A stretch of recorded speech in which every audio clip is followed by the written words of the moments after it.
Welcome. Hello. Welcome to the Julie and Kaz Show. Sometimes and mainly known as the Kaz and Julie Show. What? Although you can be first on this show considering we're talking about poo. Anyway, so I'm Poo. Julie. Hang on. Poo. Let's get through the intro. I'm going to just keep saying it. So I'm Julie, health and nutrition coach, sometimes yoga teacher with Balanced Life with Julie. And you are? I am Kaz.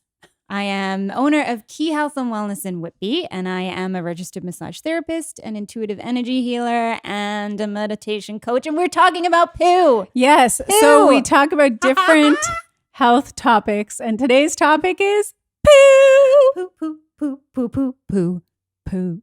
Not Winnie the Pooh, though we can talk about that, but I think that needs to be a whole topic of Yes. whatever.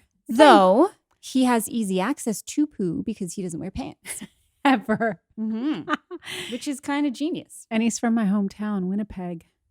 Right. Yes, Winnie the Pooh. But yeah, no, we're talking about number 2, poo poo. Oh, I don't know why that's funnier. Number 2. It All is. right. Like, that's what it's called. Yes.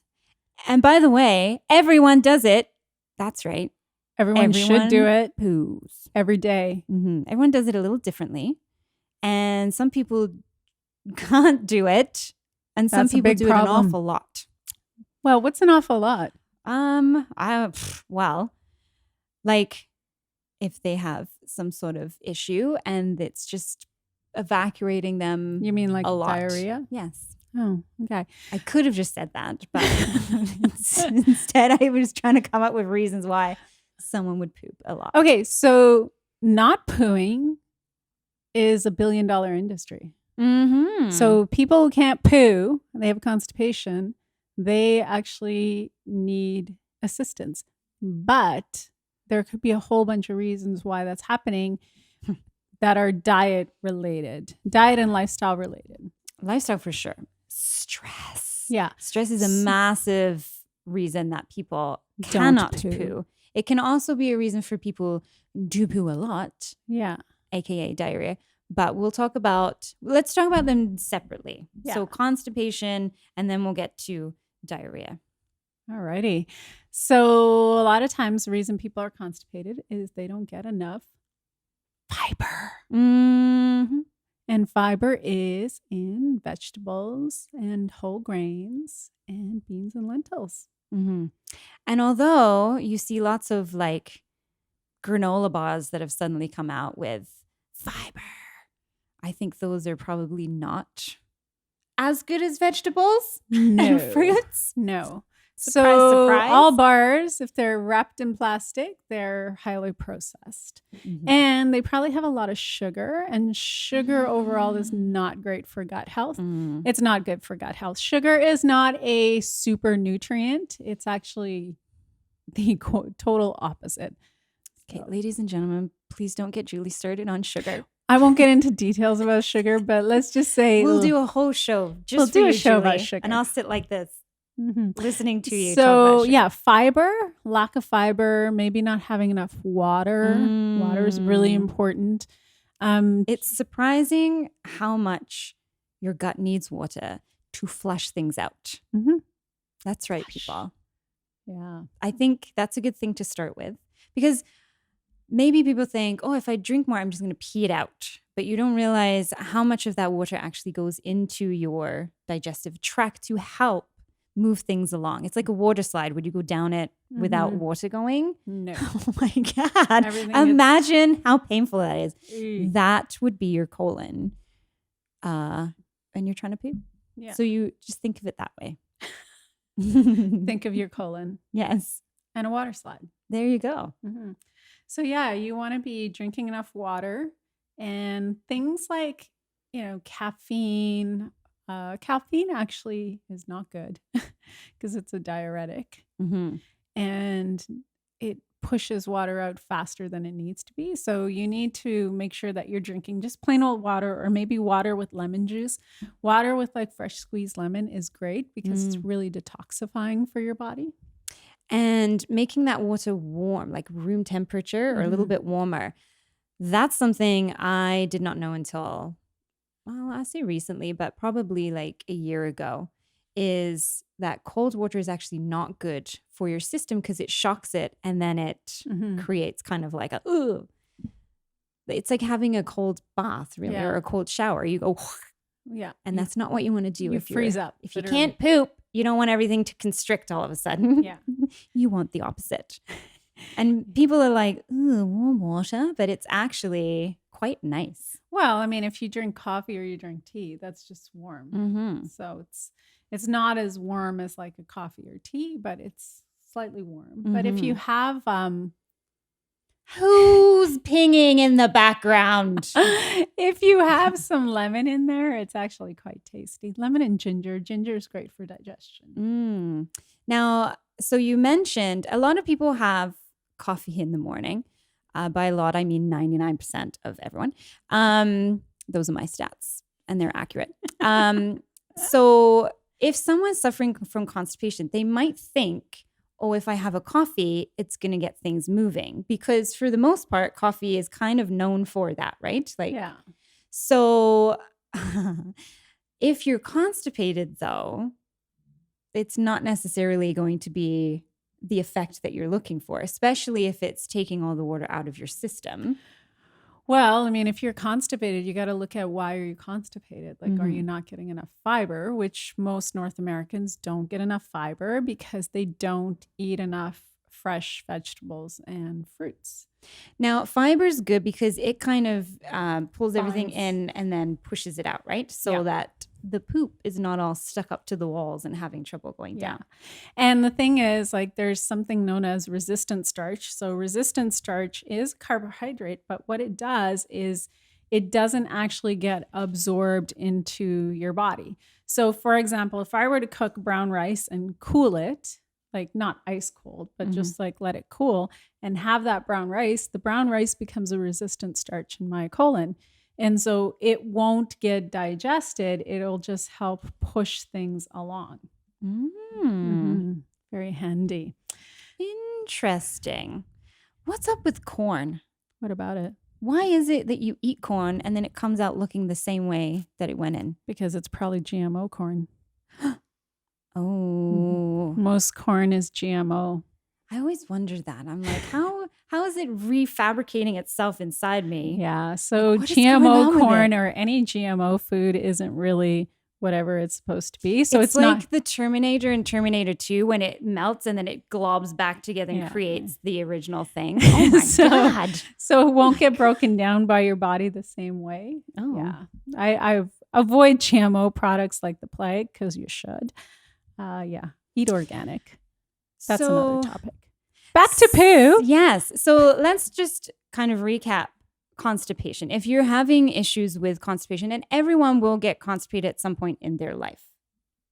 Sure. You will.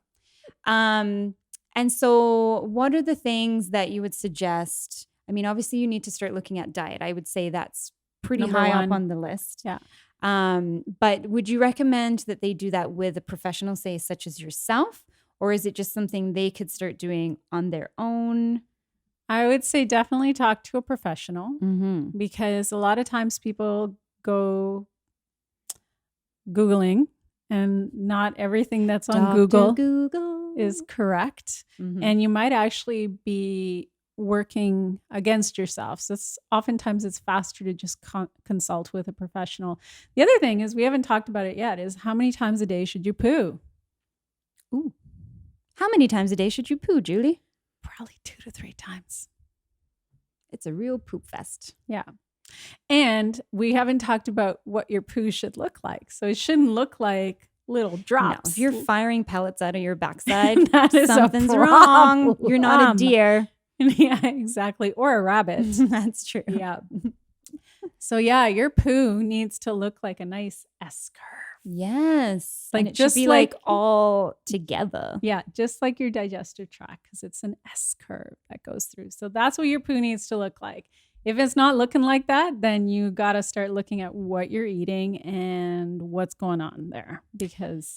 And so in order for it to stay like that, is that when you want to look at those starches you were talking about? Starches, resistant starches, fiber. Like if you're getting enough fiber and enough starches, then your poo should be fine. Be binded. Should if be you're bound. pooping a snake, That's, good job. A+. Yes. And you want to be doing that a couple times a day. Holy moly. That shows that your body is actually digesting and moving things through efficiently. When you have a lot of fats and a lot of protein, like animal protein specifically, your body's not going to be moving very well. Yeah. And especially like a lot of people in the morning, they'll have like bacon and eggs and like, oh, what's bacon? Well, I found this really good tofu bacon. It's so good. It smells like real bacon. For the most part, it has like a turkey bacon. You don't know what I'm talking about. I'd have to look at the container. I don't know how good it is for you, but it tastes delicious. Okay. Well, if you're eating like bacon and eggs and like potatoes, so what you have there is you have like fat and protein and like a starchy carb, but everything kind of gets slowed down in your digestive system. The thing that takes the most time to process are fats. And so your body becomes super sluggish. Right. The things that digest the fastest are fruits. Like fruit can get processed through your body in under an hour. Vegetables are next up. And then when you start adding like, complex carbs like whole grains and lentils and beans, that takes a little bit longer to digest, but it shouldn't be taking like an entire day. But when you're like loading your body up with fat, it's not moving so well. Interesting. Well, I'm not going to change my breakfast. But I don't know what you're having in your fake bacon. Oh, I don't know either. So it could be like, it's probably like, I don't know, pea protein and something. I could pronounce 99% of the things that were in there. So that's a good sign. Yeah. I think. I'd have to look at it. Yes. But regardless, it's delicious. Well, going back to poo, which is where we started. So you want to think about like, what are you eating? What time are you eating?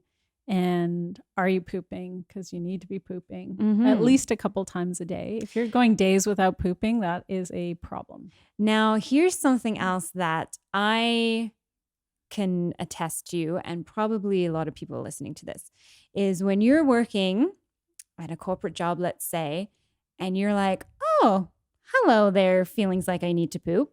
Likely you're not going to go poop because we all have this weird phobia of pooping in a public place. Fair enough. So then we run into the problem of holding it, which is a very bad thing to do because it like trains the colon to be a little sluggish and then get backed up and yikes, things like that. So you actually want to work. What are you going to do, right? You're going to work on getting regular is what you're going to do. Because ideally you should be going in the morning and then probably later in the day, which means that if you're working corporate 9 to 5, you're going to miss the whole 9 to 5 part. You're not going to be pooping during that time. If I look at my dogs poop first thing in the morning and they poop later in the day. Otherwise it's just pee. Same thing with me. First thing, later. Daytime, lots of time to be productive. So you want to be looking at, and that actually works because if you're having dinner, that dinner gets processed when you get up in the morning before you've even had anything, you should be going to poo. Right. Then you have food throughout the day, whether when you're having your breakfast, your lunch, that food gets processed through, then it would make sense that you're going later in the day before dinner time. I feel like this podcast is going to be split in half, which makes me giggle because that means this is number 1 and we're going to come to number 2. Because we haven't even touched on what it should look like. Ooh, touched on. Talking about poop. What it should look like. And then the whole other aspect of what happens if you're going too much and how to balance everything out. So we need to do poo part 2. We do have to do a number 2. So let's summarize our summary of the summarization.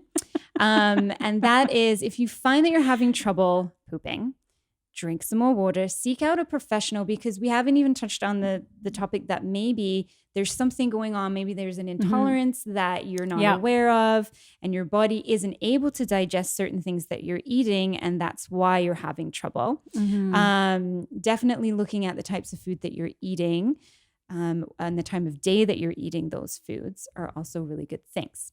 So you're going to have to tune in again to the next podcast so that we can continue our poo conversation.